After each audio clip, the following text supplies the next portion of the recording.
Þetta er verkefni 14 í Excel, það síða 4 innreikn á blaðsíðu F27. Ég set A1 til C13 í blokk og raða eftir nafni og síðan eftir kyni. Þannig að þá set ég svæði hérna í blokk, fyrirsögnina líka, fyrir sortan filter, custom sort. Það er haka hér við My Data Has Headers. Ég ætla að velja nafnið fyrst frá A til Z, síðan bæti ég við svæði og kyni. OK. Þá kemur hún Arna hérna efst. Nú ætla ég að finna hvað hún á háa upphæð, sem styðja Excel að leggja saman bara tölurnar sem að tilheyra henni. Og ég fer hér, og nú fer ég FX-knoppinn og ég smelli hérna á Submit.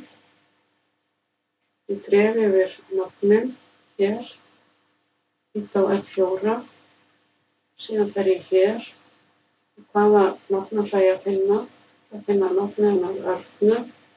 Ég set ekki hérna fasta tilvísun í kringum það því að ég ætla að afrita þetta niður en þetta á að halda sér og saman er að segja hér svona, og ég hít á F4 og OK.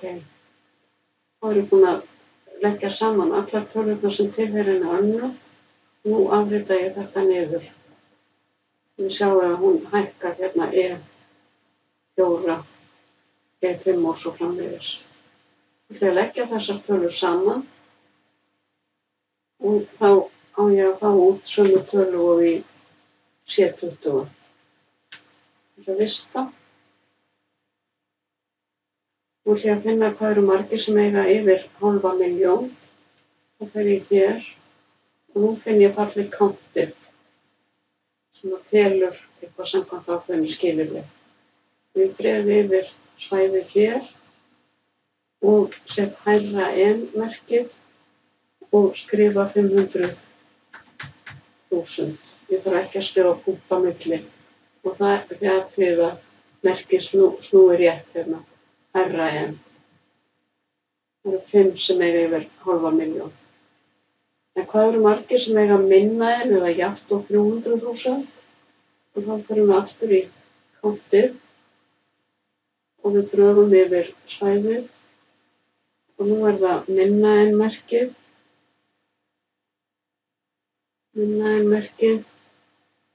og síðan jafnt og 300.000.